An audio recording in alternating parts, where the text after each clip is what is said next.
you get elbowed and then you take over the game. Could you talk about the elbow and about your clutch? Yeah, hopefully I don't always have to get elbowed to try to win us a game. But yeah, if that's what it takes to win, I'm all for the team and whatever it takes.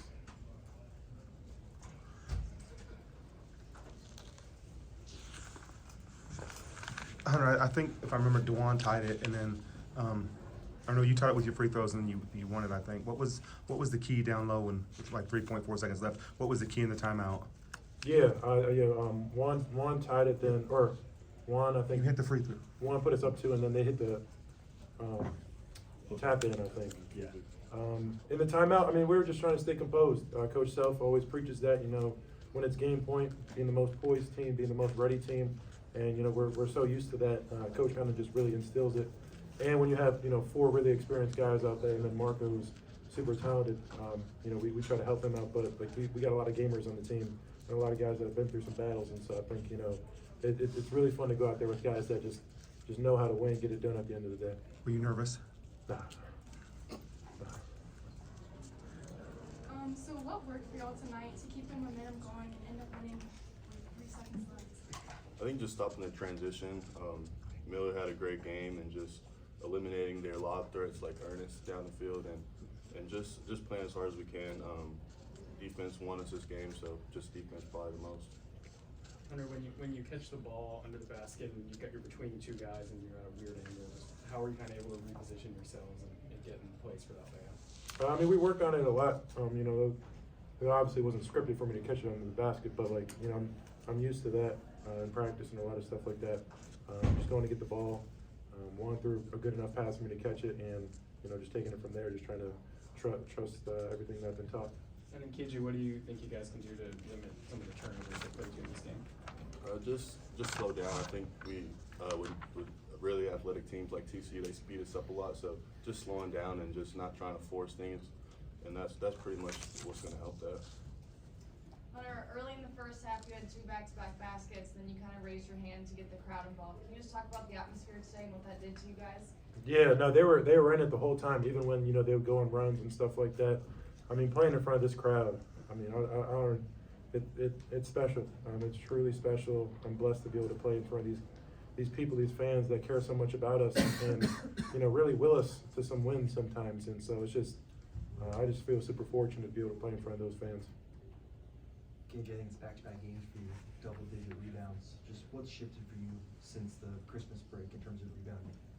I think they've been really emphasizing it this past couple of weeks, and I think that's really going to help us win, and it showed today.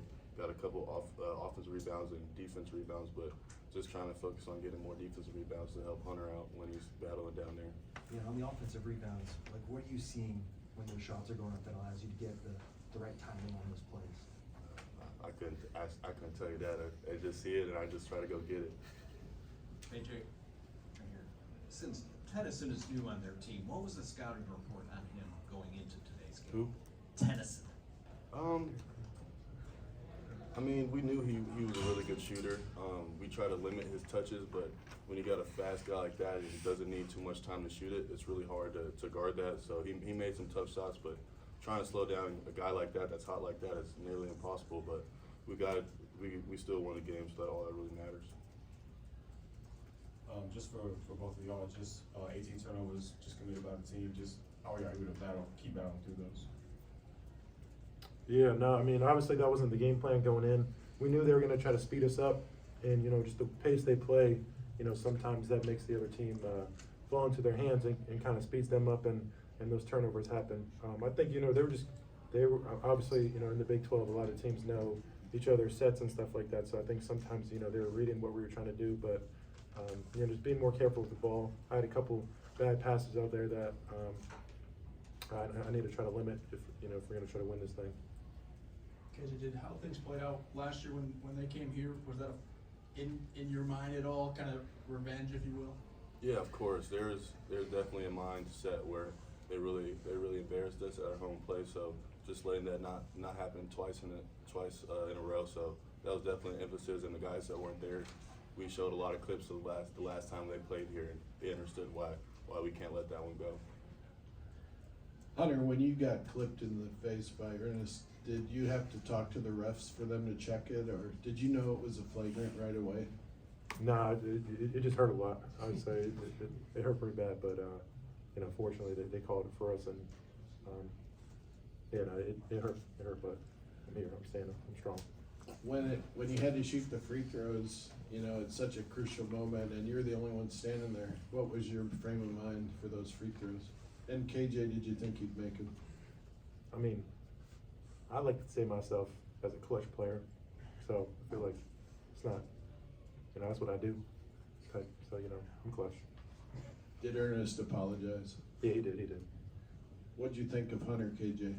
I think he played a great game. I think he's one of the best bigs in college basketball right now. He has an unbelievable skill set, and I think everybody saw it tonight. And hopefully he keeps doing that during the season. So I think we're gonna have a good chance around the league. What was Coach's message after the game? It was a gritty win. It was a win that we needed. You know, that's pretty much an NCAA tournament game right there, where you know both teams are battling, both teams are making shots. It's a game of runs, but you know we were able to pull it out, get it out at the end, and so that was a great experience for the new guys, but also just you know a great team win and a great first win in the Big 12. Couple more, we'll start with that. KJ, you have experience playing in the Big 12. You know, game one, you get unranked TCU, takes you to 3 seconds left in the game. You know, in your years, you feel like this is the deepest that the conference has been? I mean, I feel like every year has been pretty deep, but I think every game is going to be like that. This is the Big 12, one of the hardest conferences in basketball, and I think everybody, all the newcomers, really figured that out pretty quick as the game started rolling around. But every game is going to be a battle in Big 12. That's why it means so much that we've won so many in the past years. KJ, you talked about their athletes. It's nothing new for this team to play through you from time to time, but do you feel like more importance to do that when it is such an athletic team that you're going against, and use your athleticism to kind of match that? Yeah, of course, especially when they have a bunch of athletes like that can run in transition. It kind of neutralize me a little bit. So just trying to find little ways to kind of get them off balance when they're not really paying attention to me really helps the team. Hunter, how much does that help to be able to play through a guy as athletic as the dude sitting next to you? Yeah, no, I mean, you know, every team's gonna have athletes. Ain't nobody gonna have an athlete like 24, and so, I mean, he went out there and got a big double-double for us, just making plays, offensive rebounds, guarding their best player, doing a little bit of everything, and you know, him, Juan, and KJ, or him, Juan, and Kev, that's what they do. That's why you know they're guarded, so highly regarded, and you know that's why we're so good as a team, is because we got guys like that who can do pretty much anything on the floor. Thanks, guys. Thanks, guys. Thanks, guys. Watch out.